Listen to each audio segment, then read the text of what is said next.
Raga, nell'ultimo periodo ho ricevuto un sacco di domande, ma veramente un sacco, da voi, dove mi chiedete principalmente cosa poter migliorare per essere un giocatore migliore o per arrivare il più in alto possibile. Però oggi, raga, è il giorno prima di una partita, quindi ci cambiamo, andiamo a fare allenamento di rifinitura e nel frattempo parliamo di questo argomento e vi do una risposta. Tra l'altro oggi andiamo anche a piedi, dato che c'è un bel sole, quindi sfruttiamo l'occasione per fare anche una passeggiata. Tra l'altro, raga, volevo ringraziarvi tutti perché a me fa strapiacere quando mi scrivete o commentate, cerco sempre di rispondere a tutti e quindi, raga, continuate così, ecco. Penso che tutti voi che mi avete chiesto un consiglio o comunque cosa poter fare per migliorarvi, vi aspettiate una risposta tecnica o quantomeno un consiglio su cosa migliorare del palleggio o di un gesto tecnico. Ma la risposta che vi do non è tecnica, anzi tutt'altro. Infatti, ragazzi, c'è un aspetto che per me è fondamentale, ma che a volte non viene addirittura neanche mai considerato da allenatori, società o comunque dalle persone in generale. E questo, raga, è l'aspetto mentale.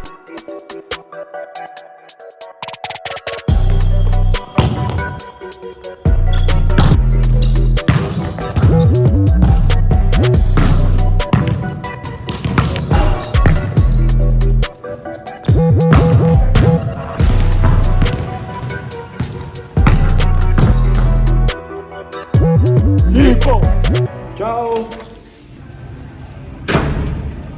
Allenamento finito, raga, lo potete notare dai miei capelli che dopo la doccia sono una roba indegna. Adesso volo a casa a mangiare qualcosa, capelli che stanno come vogliono loro, quindi magari dopo vado anche a fare un mezzo miracolo.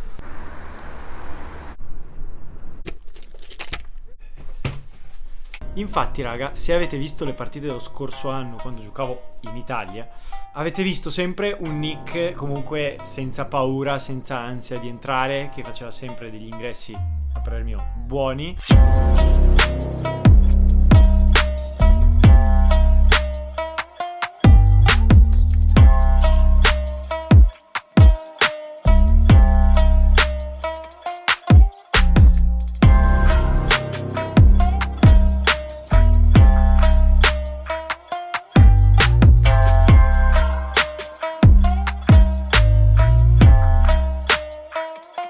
Ma appunto, raga, non è stato sempre così. Non sono stato sempre così spavaldo, senza paura ad entrare in campo come lo sono oggi. Vi racconto un paio di aneddoti mentre vado a darmi una sistemata a questo disastro che ho in testa.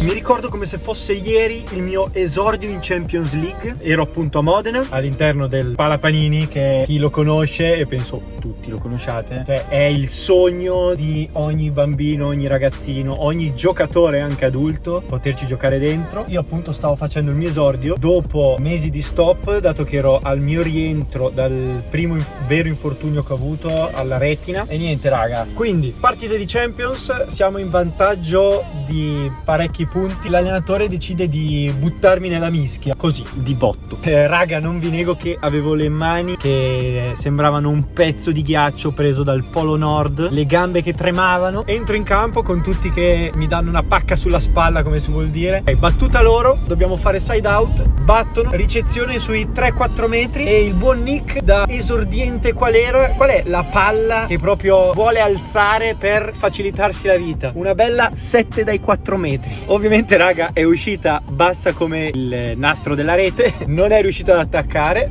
anzi ha fatto un pallonetto di là. Per fortuna la nostra azione è finita con un nostro punto, però, raga, questo è stato un po' il mio esordio nel mondo dei grandi, ecco. Cioè, voi immaginate, no? È la vostra prima partita in Serie A, sei fuori da mesi per un infortunio. La prima cosa che ti viene da pensare con una ricezione non buona, tra virgolette, o comunque non perfetta, è giocare la palla più difficile che c'è. Ottima idea, Nick, ottima idea. Yes. Direi che così va molto meglio. Un bel taglio fresco.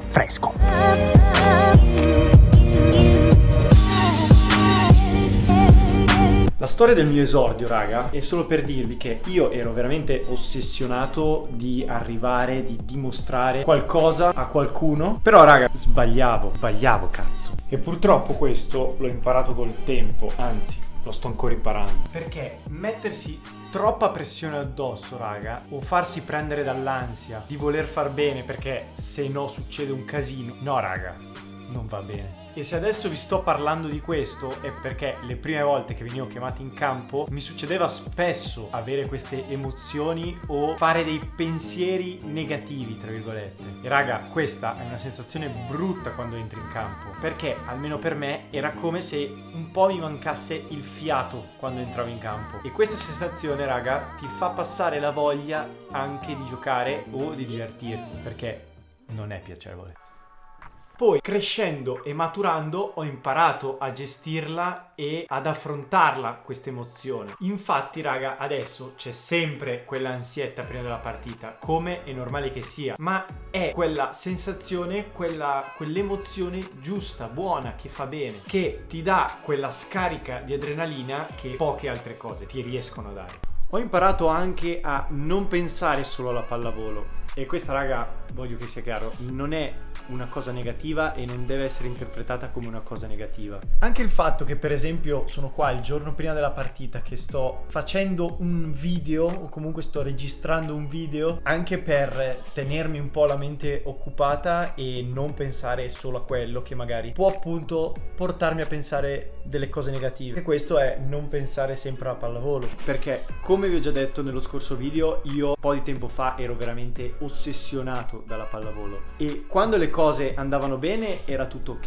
e anche la vita normale, tra virgolette, continuava. Il problema, raga, era quando le cose andavano male. Questo andava a intaccare me e tutte le persone che mi stavano vicino, ecco. Ma quindi, raga, qual è il consiglio che vi posso dare? Quello che vi dico e che vi consiglio di fare è di mettere tutto il vostro focus, tutta la vostra attenzione e di concentrare tutte le energie su quello che dovete fare senza pensare alle varie possibili conseguenze o tutti i possibili scenari, perché, raga, vi potete fare anche 3000 castelli nella vostra testa, ma la realtà è che non sapete come andranno le cose e non potete saperlo. Quindi non concentratevi su un obiettivo a lungo termine, ma ponetevi tanti obiettivi quotidiani raggiungibili, però non tipo domani andrò sulla luna, perché potete ben capire che è un po' difficile quantomeno. E impiegate tutte le vostre energie per cercare di raggiungere questi obiettivi quotidianamente e vi assicuro, raga, che vi toglierete delle grandi soddisfazioni. E oltre a questo, oltre a il raggiungimento di tutti i mini obiettivi che uno si va a costruire, ci si va anche a divertire, che è la cosa, raga, fondamentale, perché non bisogna dimenticarsi che la pallavolo, come qualsiasi altro sport, per prima cosa è divertimento, è un gioco e non puoi perdere la voglia di giocare.